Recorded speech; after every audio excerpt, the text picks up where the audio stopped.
From the prophet Habakkuk, chapter 1, the first 4 verses, chapter 2, the first 4 verses. The oracle that the prophet Habakkuk saw. O Lord, how long shall I cry for help, and you will not listen?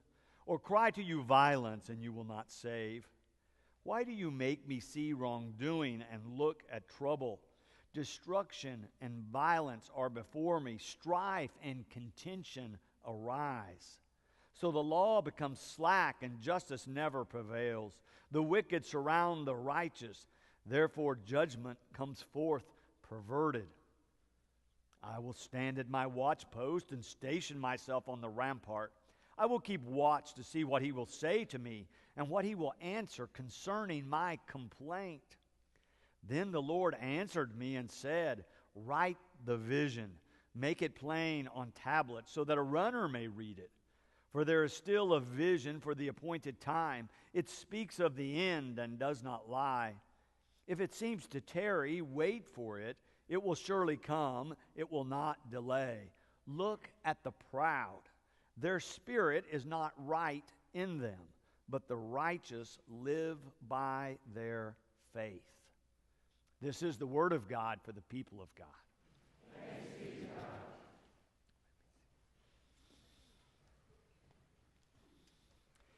It was really quite startling to me as I was reading over this text early in the week how relevant it was as the author talks about violence and seeing wrongdoing and observing destruction and strife and contention all around. I thought this could have come right out of the paper today or yesterday or any time for the last several weeks as we look nationally and internationally. We could have seen stories using these same words that this prophet uses. But it wasn't written today or yesterday.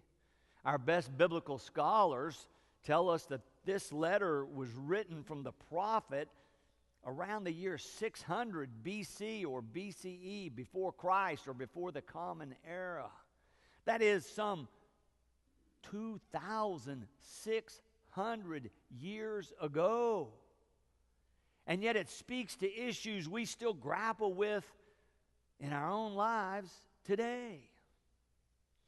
Some people think the Bible is irrelevant, that it no longer speaks to our lives. I beg to differ. And yet, sometimes in our own behaviors, even those of us in the church, because of our inattention to Bible reading and Bible study, act as if it's not relevant to our lives. But I suggest this to you. The Bible is deeply relevant and provides great wisdom for us today. Now, this is a little-known book. I haven't read it a lot. I bet if I had given everybody 15 seconds and said, find Habakkuk, most of us would fail. It's very small. It's easy to flip past and not even find it, but it's not one we read often or refer to very much. I confess I practiced the name Habakkuk several times to make sure I could even get it out of my mouth. It didn't make the top 10 list of most popular baby names anytime recently, so we don't hear it very often. But Habakkuk has something to say to us today. He is one of the 12 so-called minor prophets. That is, minor compared to the major prophets, just based on length of their work. Jeremiah, we'll look at next week, one of those other prophets. He wrote a whole lot more, lots more chapters under his name, just a few in this one. And even though we refer to it as a minor prophet based on length, still there is wisdom here for us, because this prophet speaks to our time. When he writes, you find that it speaks to a universal human experience. Hear again what he writes just in that first chapter in verse 2 and 3. O Lord, how long shall I cry for help and you will not listen? Or cry to you violence and you will not save? Why do you make me see wrongdoing and look at trouble? Destruction and violence are before me. Strife and contention arise. You can hear his frustration and his angst at the situation about what's happening with his people, and he wants it to change. He wants God to act. He is praying and begging God to move and change the circumstances of his life and those with whom he lives. But you can sense that he's been praying and contending with God for a while, and God is not responding the way that he wants. Maybe you have been there at a time in your life where things were not going the way that you wanted, and you began to feel like you were wearing down and you were wearing out, and God did not seem to be of very much help. Lots of us have had that kind of experience. And so as we read through chapter 1, he's arguing with God and continuing with God. Then he gets to chapter 2 and changes his tone just a little bit. He's still waiting for God. But he tells us that God does not answer him immediately. Now, I find that to be a word of hope, because that means I'm not the only one. When I'm wanting God to do something, when I'm hoping God will change something, it's not happening on my timeline. It's not just me. I realize people of faith from across the ages have had to wait sometimes to see God at work in their lives. I find that to be a word of encouragement also, to persevere in the face of circumstances that we do not want to endure. We find our faith encouraging us to persevere, to continue on. The very first verse in the second chapter, Habakkuk says he's going to do that very thing. He writes, I will stand at my watchpost and station myself on the rampart. I will keep watch to see what he will say to me. He's talking about God. I will keep watch to see what God will say to me and what God will answer concerning my complaint. Habakkuk is saying, I'm going to watch for God. I'm going to look for God. I'm going to keep listening and praying, expecting God to answer. So often, when we encounter difficulties and pain in our own lives, I think we give up too soon. Too often we quit on God and think God doesn't care about us, or we quit praying about our situation thinking God will not act. But Habakkuk gives us a different kind of model. Even though he's frustrated and angry with God in a sense, he says, I'm going to keep waiting. I'm going to keep looking. I'm going to keep listening, because God is going to answer me. I think it is important to realize in the Bible, often the timeline is decades, if not hundreds of years long, before people of faith see God's will coming to fruition. You can think about Abram, whom God calls to be the father of this set-apart people, changes his name to Abraham, promises that he's going to be a father of a nation so plentiful that you cannot count all of the descendants. And he says, you're going to have a son. But Abraham waits for a year, and then another year, then another year, then a decade, and then another decade. Finally, Abraham and his wife Sarah are so old, they have given up. Obviously, this is not going to happen. And then what happens? Sarah becomes pregnant and has a son, and God's promise is fulfilled. And the people of faith do begin to grow. Or you could remember the Exodus.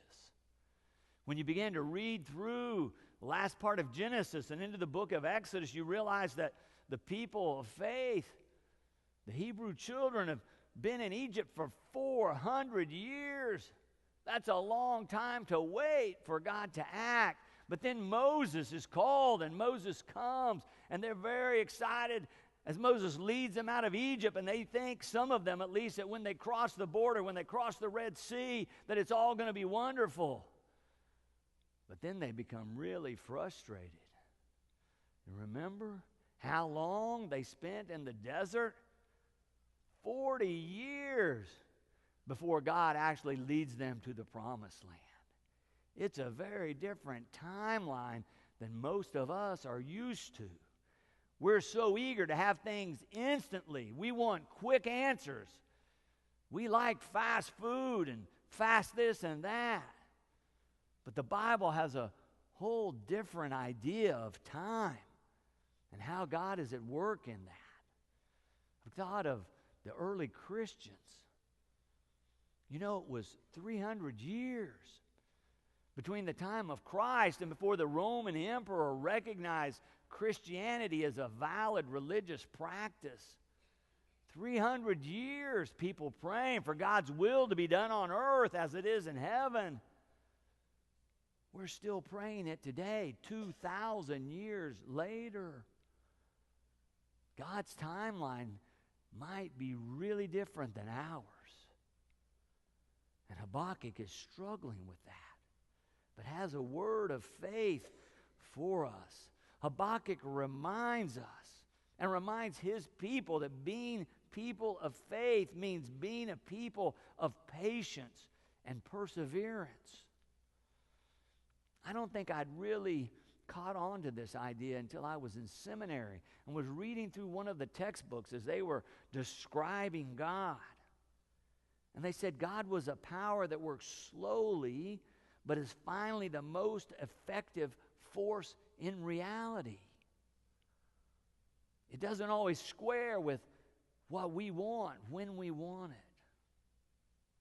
Yet Habakkuk gives us an example. Habakkuk stands by with an active expectation and prayer that God will answer him, that God is going to act even though he doesn't see it at that present moment. In the second verse of the second chapter, after waiting, we're not told for how long, but obviously Habakkuk has been waiting. He writes, "Then the Lord answered me. Then the Lord answered me and said, write the vision, make it plain on tablets so that a runner may read it." The answer did come. Habakkuk had waited, and finally he says the answer did come. It reminded me of a story of a person who was struggling with his faith and struggling to see where God was at work in his life, and it wasn't happening quickly enough for him. There was a man that lived outside his town who was a monk, who was supposedly a wise person of faith. He went out to see him, and he asked him, "Why are some people like you able to follow God and seek God for a lifetime, and others of us struggle to stay with it even for a short period of time?" The old monk pointed to his dog laying there next to him on the ground. And he said, "Let me tell you about my dog." He said, "One day when we were sitting here just like this, enjoying the calmness of the afternoon, all of a sudden my dog jumped up and began to bark. I looked up and we could see a white rabbit in the distance. My dog took off after the rabbit. He was barking so much that all the dogs in the area heard him. They all jumped up, started barking, started chasing him. The rabbit went through a valley and through a creek bed and then ran up into the thicket. And quickly, once the rabbit got up into the thicket, all the other dogs quit following along." But he said, oh, my dog stayed right with it. He went right after that rabbit all the way into the thicket and kept barking and chasing. He said, "Do you understand?" The man said, "I don't think I understand." He said, "Well, here it is. My dog had seen the rabbit. He knew there was a rabbit. All the others had rallied because they heard the barking. Habakkuk has seen the rabbit, if you will. He's had an experience of God. He knows that God is alive and well. He just can't understand how God is at work, but he's going to wait. until he sees it. He writes before we're finished there in verse 3 of the 2nd chapter, if it seems to tarry, wait for it. If it seems to tarry, wait for it. It will surely come. It will not delay. But we all know it's such a challenge to wait. When we have a vision or an idea and we think this is the one, when we have a timeline, even though it may be arbitrary, when we think things should happen and it doesn't, it's a challenge to wait.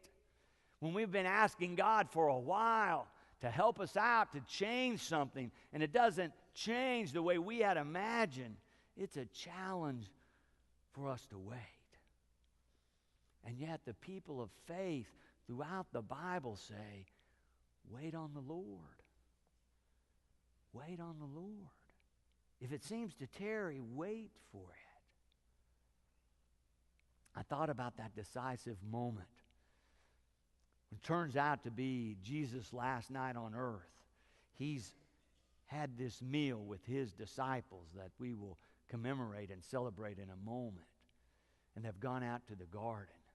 And he's praying earnestly that this cup of suffering might pass from him, that there might be another way out. But the soldiers come and arrest him. They run him through this trial. They begin to beat him and torture him, and then they hang him on a cross to die. I think if I had been in charge, if I had the power of the Father, I think I would have said, enough already. He's on the cross. He's saying, my God, why have you forsaken me? I think I'd have said, okay, enough. Pull him down. Save his life.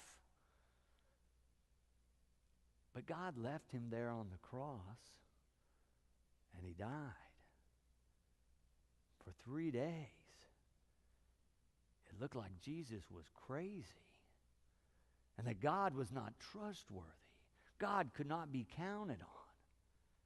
But then on the 3rd day, on Sunday, God raises Jesus from the dead. Oh, my idea was, stop it, save him now. But God's idea was to allow it to happen so that he might save the world. Dr. Brian Spinks is a professor at Yale Divinity School. He wrote a commentary on this passage. I want you to hear a few of the lines he wrote. He said, the prophet made his protest at God's apparent silence in the face of woe, and then stood watch in the continued silence. God finally spoke, perhaps in a manner and way that the prophet did not expect. The Father was apparently silent in response to the cry of despair from the Son on the cross. The Son then had no option but to stand watch in the silence of death and the stillness of the grave.